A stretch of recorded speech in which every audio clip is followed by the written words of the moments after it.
Hello, good evening class. So today we will start a new chapter. Why do we fall ill? For illness, we have to take into consideration the health, है ना? Health and its failure. अगर हम देखेंगे कि अगर हमारे health में problem होती है तो किन किन वजह से होती है ना? So health and its failure we will see in this chapter. Okay. So what is the significance of health? Firstly, we must know what is health. So what is health? Health is a state of complete physical, mental and social well-being of an individual, है ना?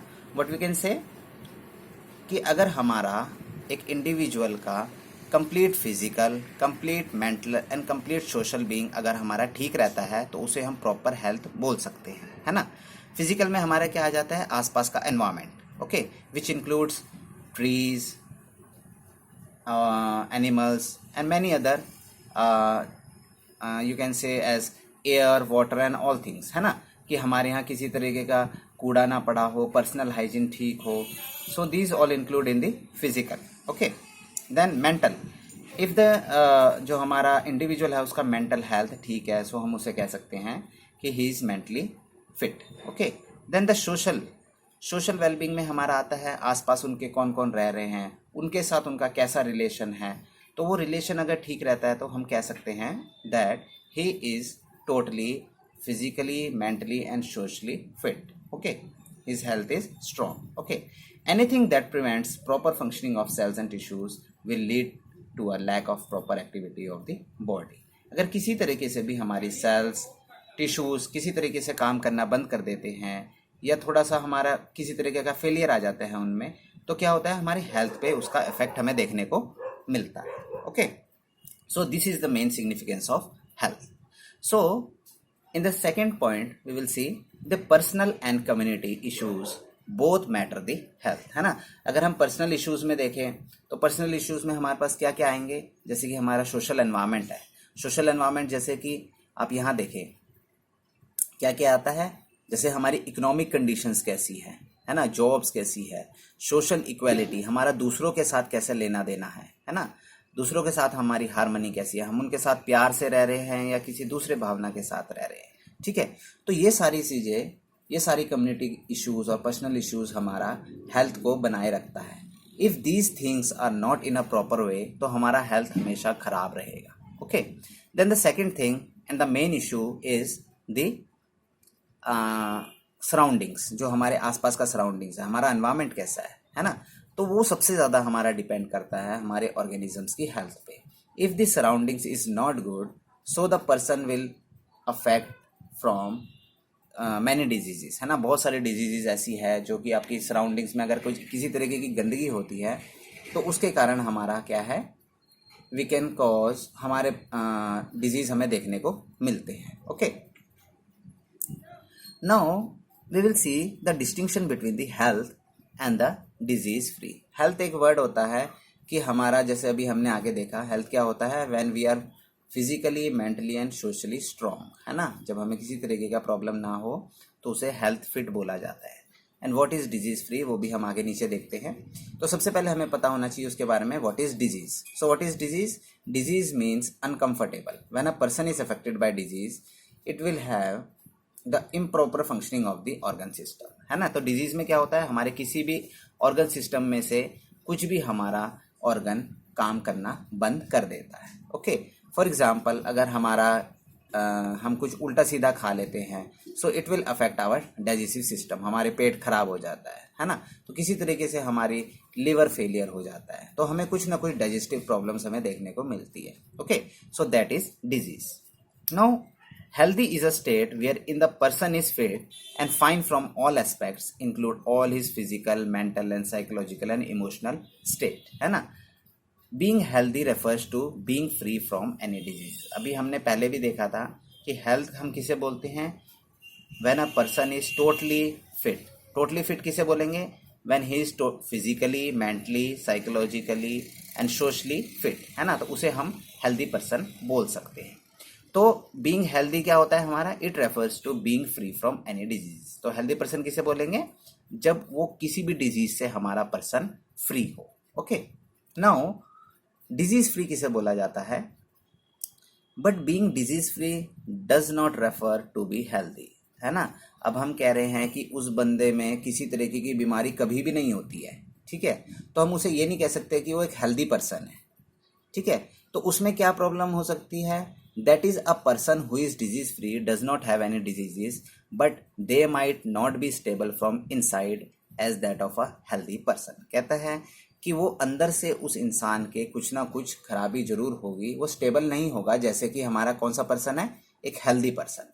Healthy person और disease free person में हमें क्या अंतर देखने को मिला अभी, कि हेल्दी पर्सन क्या होता है, फिजिकली मेंटली एंड सोशली, है ना, वो पूरा सारा की सारा स्ट्रांग होता है। But a disease free person हमारा इस तरह का नहीं होता जैसे हमारा एक हेल्दी पर्सन हमें देखने को मिलता है। ओके, नाउ अभी हमने देखा डिजीज के बारे में। So what is a disease and how the disease is caused, ठीक है। अब हम देखेंगे कैसे डिजीज हमारा कॉज होता है। So what does disease look like, हमारा पहला क्वेश्चन अराइज होता है। When there is a disease either the functioning or the appearance of one or the more system of the body will change for the worse and these changes give rise to symptoms and the signs of disease, है ना। तो disease क्या कहता है, किसी तरीके से हमारा कोई भी ऑर्गन सिस्टम काम करना बंद कर देता है, ठीक है। तो वो हमारा कैसे होता है, कैसे हमें पता चलता है कि वो हमारा डिजीज हुआ है, वो किसी तरह के हमें साइन या सिम्टम्स हमें शो करता है ना। सिम्टम्स क्या होते हैं, symptoms of the disease are things we feel as being wrong, है ना। सपोज फॉर एग्जाम्पल हम कहते हैं कि बंदे को किसी को सांस की प्रॉब्लम है, तो हमें क्या सिम्टम्स दिखेंगे उसमें, कि वो बार बार सांस लेने में दिक्कतें पैदा कर रहा है, ज़्यादा ऊपर सांस खींच रहा है ना। तो किसी तरह से हमें उसे सिम्टम्स देखने को मिलते हैं। हम कहते हैं कि इसे नोजिया है या किसी तरीके से जुकाम है, तो वो बार बार छींकेगा, तो एक तरह से सिम्टम उसमें हमें नजर आते हैं, ठीक है। So different symptoms could be establish during the disease condition include headache, ठीक है, ये सारे सिम्टम्स है। हेडेक हो जाता है, कफ हो जाता है, लूज मोशंस, वुंड्स हो जाते हैं जब उसमें पस जम जाता है, ठीक है। So these symptoms indicate there may be a disease but they don't indicate what the disease is, ठीक है। तो हमारे ये जैसे आपको ये बहुत सारे सिम्टम्स अभी ये मैंने बताए, हेडेक हो गया, कफ हो गया, लूज मोशंस हो गए, वुंड्स हो गए, ठीक है। तो ये हमें बहुत सारी चीज़ें हमें सिम्टम्स के तौर पे देखने को मिलती है, लेकिन वो ये नहीं दर्शाती कि ये डिजीज़ हमारी पर्टिकुलर यही है। जब हम उसका पूरा टेस्ट कराते हैं तब हमें पता चलता है कि हमें ये डिजीज़ कॉज हुई है। Okay, now the disease are of two types, acute and chronic diseases. Okay, so what is acute diseases? Acute diseases are those diseases which last for a short time, ठीक है। ये हमारी बहुत थोड़े period के लिए हमारे अंदर रहती है, जो कि हमारे हेल्थ को अफेक्ट करती है। For example the common cold, अब आप छींक जानते होंगे, कोल्ड जो हमें पड़ जाता है, सर्दी हो जाती है, वो थोड़े टाइम के लिए होता है। So it is a example of acute diseases. Okay, and what are chronic diseases? Chronic diseases last for prolonged period with a drastic effect on the health. chronic diseases से हमें बहुत ज़्यादा इफेक्ट देखने को मिलता है, हमारी बॉडी पूरी की पूरी ख़त्म होने लायक हो जाती है, ठीक है, और ये लॉन्गर पीरियड के लिए होता है। फॉर एग्जाम्पल डायबिटीज़, ठीक है। तो डायबिटीज़ और कॉमन कोल्ड में आप अंतर देखिए। डायबिटीज़ हमारा एक बार किसी पर्सन को हो जाता है, सो डायबिटीज़ हमारा ठीक नहीं होता, वो सिर्फ एक कंट्रोल ही हो सकता है ना। कॉमन कोल्ड हमारा ठीक हो जाता है, थोड़ी एंटीबायोटिक हम लेते हैं और कॉमन कोल्ड हमारा ठीक हो जाता है। So difference between acute disease and chronic disease, अभी आपने देखा कि एक्यूट डिजीज जो है हमारा वो शॉर्टर पीरियड के लिए होता है और क्रॉनिक डिजीज लॉन्गर पीरियड के लिए होता है। क्रॉनिक डिजीज में हमें बहुत ज़्यादा ड्रास्टिक इफेक्ट हमें देखने को मिलते हैं। Okay, so chronic diseases have drastic long term effect on people health as compare to acute diseases, जैसे अभी हमने ऊपर देखा। Then the cause of diseases, अब हमें डिजीज के किस वजह से हो रहा है, अब हमने वो कॉज देखना है। Most diseases which have many causes rather than one single cause include, अब हमें देखो क्या क्या चीज़ों की वजह से हमारा ये डिजीज हो सकती है। या तो हमारा पुअर नरिशमेंट हो रहा हो, हमें अच्छे से खाना नहीं मिल रहा है, ठीक है, या फिर जेनेटिक डिफेक्ट्स के द्वारा। सेकंड पॉइंट जैसे आप देख रहे हो, जेनेटिक डिफेक्ट्स होता है जब हमें ऊपर से ही हमें वो दिक्कतें सामने आ रही है, जैसे हमारे मम्मी पापा को वो दिक्कत थी, मम्मी पापा से पहले हमारे वो दादा दादी को दिक्कत थी, तो इस तरह से जेनेटिक डिफेक्ट्स के द्वारा हमारे अंदर भी वो डिफेक्ट आ गया हो। तो तीसरा है हमारा लैक ऑफ पब्लिक सर्विसेज, जब हमारे आसपास के हमारा एनवायरनमेंट और पब्लिक सर्विसेज हमें नहीं मिल पाती अच्छे से, तो उसके द्वारा हमारा ये डिजीज कॉज होता है। The fourth is the micro organisms, आपको पता है micro organisms are minute microscopic organisms that cause many diseases, है ना। आपको कहीं भी जितने भी हमारे वेस्ट होता है, गार्बेज होता है, उसमें आपको ये माइक्रो ऑर्गेनिजम्स मिल जाएंगे, because micro organisms help in the decomposition of that waste, है ना। तो माइक्रो ऑर्गेनिजम्स हमारे एक वेक्टर का काम करते हैं और हमारे अंदर डिजीजेस कॉज करते हैं. So all this diseases will have the intermediate causes and the contributed causes. Okay, so these are main reasons or the causes for diseases. Okay, now we have two types of causes. First is the infectious causes and second is the non infectious causes. Infectious causes में आपके पास देखने को मिलेगा कौन से होते हैं infectious diseases. These are those diseases based on the occurrence or spread and duration, है ना. ये किसी तरीके से फैलता है और थोड़े टाइम के लिए रहता है. For example, these are diseases caused by micro organisms. Micro organisms के द्वारा होता है, जैसे हमारा बैक्टीरिया हो गया, फंजाई हो गया, virus, protozoa, and these are spread from one person to another through the air, food, water and air, food, water etcetera, है ना. तो ये हमारा क्या हो रहा है, एक पर्सन से दूसरे पर्सन में स्प्रेड होता है. किन के कारण? एयर के कारण, वाटर के कारण और फूड के कारण. ठीक है, और ये हमारे माइक्रो ऑर्गेनिजम्स के द्वारा हमारा फैलता है. ठीक है.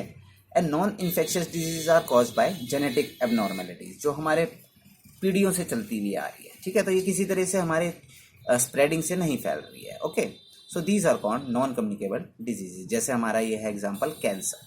Okay, now the infectious diseases, उसमें हमें देखा था कि वो कौन फैला रहा है, बैक्टीरिया, वायरसेस, फंजाई एक्सेट्रा, है ना.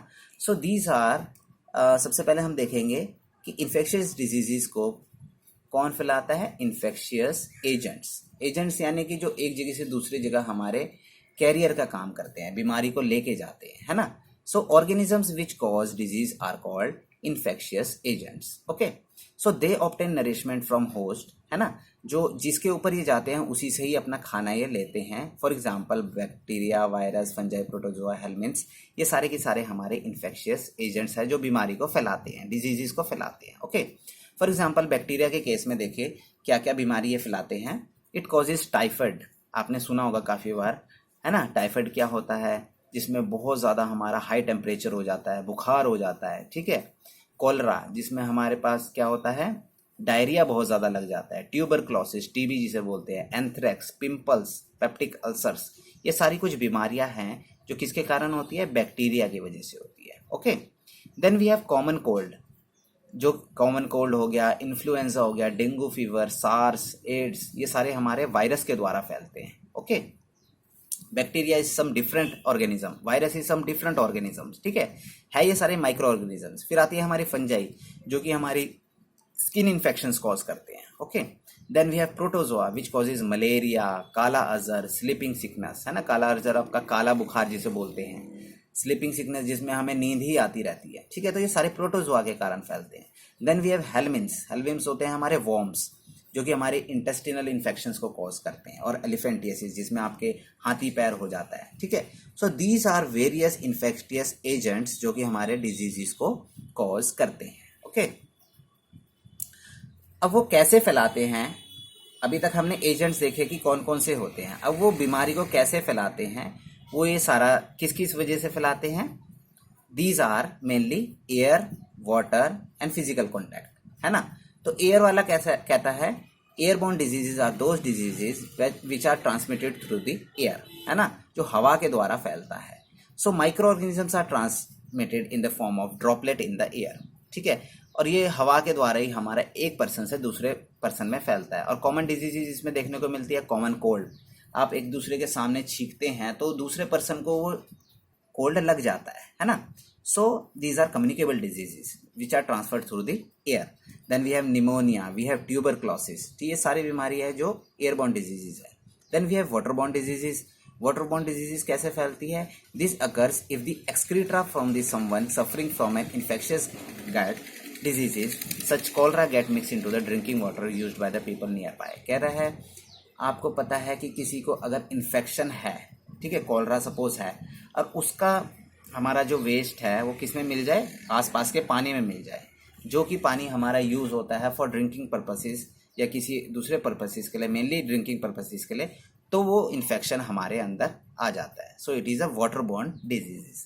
Then by the physical contact these are the diseases transmitted through the direct contact. जैसे एड्स आपको पता है सेक्सुअली कॉन्टैक्टेड ट्रांसमिटेड डिजीज है आपका, जब एक पर्सन से दूसरे पर्सन में एक कॉन्टैक्ट के द्वारा फैलता है ना.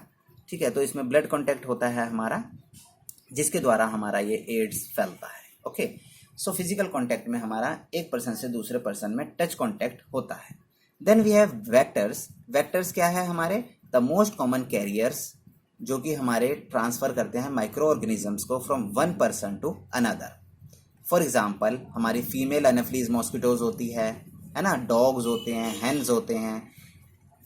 ये सारे हमारे क्या करते हैं, एक तरह से कैरियर का काम करते हैं, वेक्टर्स का काम करते हैं, जो बीमारी को एक पर्सन से दूसरे पर्सन में लेके जाते हैं. ओके, रेबीज वायरस होता है जैसे हमारा, है ना, जो कि क्या होता है, transmitted by dogs and cats. जो जब हमारे वो काटते हैं तो हमारे अंदर आ जाता है वो रेबीज वायरस, है ना. तो इस तरीके से हमें रेबीज हो जाता है. ठीक है, so these are various means of spread, कि किस तरह से हमारे इन चीज़ों के द्वारा हमारी डिजीजेस आगे फैलती है.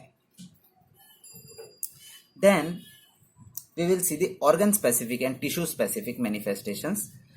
There are many places, organs or tissues where these microorganisms could go. इनका एक स्पेसिफिक एक जगह होती है जहां पर ये माइक्रोऑर्गेनिजम्स हमारी बॉडी के अंदर जाते हैं. ठीक है, symptoms tell us about the target organ infected. हमें सिम्टम्स के द्वारा पता चलता है कि ये किस जगह में जाके इसने माइक्रो ऑर्गेनिजम्स ने अटैक किया है. For example malaria causing microbes, जो मलेरिया हमारा जो माइक्रो ऑर्गेनिजम्स हमारे मलेरिया कॉज करते हैं, entering through a mosquito bite, है ना. जब मच्छर हमारे काटता है वो कहाँ जाता है, लीवर के अंदर. लीवर में जाने के बाद वो जाता है रेड ब्लड सेल्स के अंदर. तो ये स्पेसिफिक ऑर्गन को एक ये टारगेट करते हैं. Okay, the sign and the symptoms of disease will depend on the tissue और the organ which microbe targets, है ना. तो वो एक किसी भी ऑर्गन को वो टारगेट करते हैं. If the liver is targeted there will be jaundice, है ना. तो एग्जाम्पल के तौर पे इसने बताया, जैसे लीवर को अगर अफेक्ट करता है तो वो जॉन्डिस कॉज करता है. अगर ब्रेन को वो अफेक्ट करता है तो उससे क्या क्या प्रॉब्लम्स आती है, हमें हेडेक होता है, वॉमिटिंग होती है, फिट्स आते हैं, अनकॉन्शियसनेस हमें देखने को मिलता है. तो these organisms are target specific, है ना. किसी भी एक ऑर्गन को टारगेट बना के उसके ऊपर ये अफेक्ट करते हैं. Now, an active immune system recruits many cells to affected tissue to kill off the disease causing microbes. अब हमारा इम्यून सिस्टम है, जो सेंट्रल नर्वस सिस्टम काम करता है, वो क्या करता है, जब हमारे अंदर माइक्रोब्स एंटर करता है तो ये इसको किल करने की कोशिश करते हैं. तो किल कैसे करते हैं, उसको ये इन्फ्लेमेशन, उस प्रोसेस को बोलते हैं इन्फ्लेमेशन. इन्फ्लेमेशन क्या करते हैं, उसको वो किल करने की कोशिश करते हैं. ठीक है, और वहाँ पे वो एक सूज सा जाता है, आपने देखा भी होगा. The severity of the disease manifestation depend on the number of microbes in the body, है ना, कि कितने माइक्रोब्स हमारे बॉडी में एंटर करे हैं उस पर भी डिपेंड करता है. The immune system is a major factor that determines the number of microbes surviving in the body, है ना. तो माइक्रोब्स का नंबर हमारा इम्यून सिस्टम के कारण ही पता चलता है, क्योंकि इम्यून सिस्टम ही उसको आगे क्या करता है, एक मैसेज प्रोवाइड करता है जिससे कि हमारे वो माइक्रो ऑर्गेनिजम्स को किल करते हैं. Okay, know what is the principle of treatment and prevention. हम किस तरह से, अगर कोई भी डिजीज हमारे अंदर आ जाती है तो हम उसको ट्रीट कैसे करते हैं. There are mainly two ways to prevent और टू ट्रीट दैट डिजीज. कौन कौन से हैं. पहला है हमारा कि हमें उस इफेक्ट को रिड्यूस करना है ना, to reduce the effect of the disease. And second is the kill the cause of the disease, है ना, कि जिसकी वजह से हमारा वो डिजीज हो रहा है, एक तो उस वजह को किल कर दे, या फिर हम क्या करें, reduce the effect of disease. अगर हमें वो डिजीज हो गई है तो उसको, इसके इफेक्ट को हम धीरे धीरे करके कम करें, है ना. So we have many medications. जैसे हमारा क्या होता है, हम एंटीबायोटिक्स बनाते हैं. Okay, antibiotics are the drugs use to treat that diseases, है ना, caused by bacteria, fungi and protozoans. अभी हमने आगे देखे कि इन कैरियर्स के द्वारा ही हमारा क्या होता है, हमें डिजीज होता है. तो एंटीबायोटिक्स क्या काम करते हैं, इन डिजीजेस को क्या करते हैं, किल करते हैं. Okay, for example penicillin is an antibiotic which kills these micro organisms. ठीक है. Then we have antiviral drugs. Antiviral drugs are the medicines used to treat diseases caused by the virus. Virus हमारा एक micro organisms है, तो उसको किल करने के लिए हमारी एंटीवायरल डिजीजेस हमारी ड्रग्स हमारे बनते हैं, ठीक है। These drugs are difficult to prepare when compare to antibacterial drugs, ठीक है। अगर हम देखें तो जो एंटीवायरल ड्रग्स होते हैं वो एंटीबायोटिक्स को के मुकाबले बनाने में बहुत ज़्यादा दिक्कतें सामने करने पड़ती हैं एंटीवायरल ड्रग्स को। जैसे अगर आप अभी देखें, हमारे पूरे देश पूरे वर्ल्ड में अभी हमारी कौन सी बीमारी फैल रही है? कोरोना, है ना। It is a viral disease. हमारा किससे फैला है? कोरोना वायरस से, है ना। तो एक वायरस से फैला है। तो उसको बनाने में अगर आपको पता है कि अभी उसकी दवाइयाँ बन रही है, लेकिन उसको बनाने में बहुत ज़्यादा टाइम लग रहा है, बहुत ज़्यादा टाइम। अभी तो कह रहे हैं कि इस साल तक अभी हमारा बनेगा भी नहीं। सो एंटीवायरल ड्रग्स बनाने में हमारा काफ़ी टाइम लगता है as compare to antibacterial drug. Antibacterial drug हमारा जल्दी बन जाता है, but antiviral drugs take too much time, ठीक है। So despite this limitation there are now effective antiviral drugs. अब हमें पता है कि बहुत सारी ऐसी एंटीवायरल ड्रग्स हैं जो हमारे अभी वर्ल्ड में चल रही है, जैसे HIV इन्फेक्शन के लिए, और बहुत सारी ऐसे अभी आपको रेबीज़ जैसे इंजेक्शन वायरस है ना, तो उसके लिए हमारा रेबीज़ वैक्सीन चलती है। तो बहुत सारी ऐसी वायरस के हमारे ड्रग्स बने हैं जो कि उस वायरस को ट्रीट करते हैं, okay. Now how can we prevent that disease, है ना। प्रिवेंशन एक मेजर कॉज है हमारा कि हम उससे कैसे बच सकते हैं। तो उसके लिए हमारे दो मेथड यूज़ होते हैं, जनरल एंड स्पेसिफिक। जनरल में हम क्या कर सकते हैं? The general ways of preventing these infections are, जैसे हमारे एयरबोर्न जो होते हैं, airborne micro organisms can be prevented by providing living condition which are not over crowded, है ना। तो हम क्या कर सकते हैं? हम उन जगह में उनको पेशेंट्स को रख सकते हैं जहाँ पर हमारी ओवर क्राउडेड रीजन ना हो, है ना, और साफ एनवायरनमेंट हमारा वहाँ पर हो, ठीक है। दूसरा, जो water borne micro organisms can be prevented by providing the safe drinking water, हम उनको साफ से साफ पानी दें, okay. Then vector borne diseases can be preventing by providing the clean environment, वहाँ की जितनी भी आसपास की पर्सनल हाइजीन है उसको सारे के सारे का सफाई करें, है ना, और प्रॉपर एनवायरनमेंट में हम उनको रखें। Then public hygiene is one basic in the prevention of infectious diseases. Availability of proper and sufficient food can prevent the infectious disease, है ना। तो पब्लिक हाइजीन बहुत ज़रूरी चीज़ है जिससे हम किसी भी डिजीज़ को स्प्रेड होने से बचा सकते हैं, okay. Now the second part was specific way, है ना। तो स्पेसिफिक वे में हम क्या करते हैं? इम्यूनाइजेशन देते हैं। Immunisation is mainly giving the drugs, ठीक है, जब हम दवाई देते हैं। Immunisation through vaccine is specific way of preventing the disease. अगर वो अफेक्ट हो चुका है तो हम उसको क्या करते हैं? प्रॉपर दवाई देते हैं। For example vaccine against tetanus, है ना, जब हमें किसी चीज़ से कट जाता है तो हम उसमें टेटनस का वैक्सीन देते हैं। Diphtheria, whooping cough, measles and polio, all these are mainly completed और डन विद द इम्यूनाइजेशन, है ना। इम्यूनाइजेशन के द्वारा ही, वैक्सीन के द्वारा ही हम इनको कवर अप करते हैं, okay. So these were the mainly topics that are covered in this chapter, ठीक है, जिसमें आपको पता चला कि क्या डिजीजेज होती हैं, किस वजह से होती है, what are the main reasons, ठीक है, और कैसे कैसे करके हम उसको ट्रीट कर सकते हैं या फिर प्रिवेंट कर सकते हैं। अब आपने क्या करना है? इसके नोट्स बनाने हैं चैप्टर के, okay. You have to prepare the notes in your fair notebook and you have to prepare the question and answer. जो आपके क्वेश्चन एंड आंसर अपने कॉपी के पीछे हैं, बुक के पीछे हैं, वो क्वेश्चन आंसर को आपने जो NCERT की बुक में है वो आपने अपनी कॉपी में भी करने हैं, ओके। Good bye.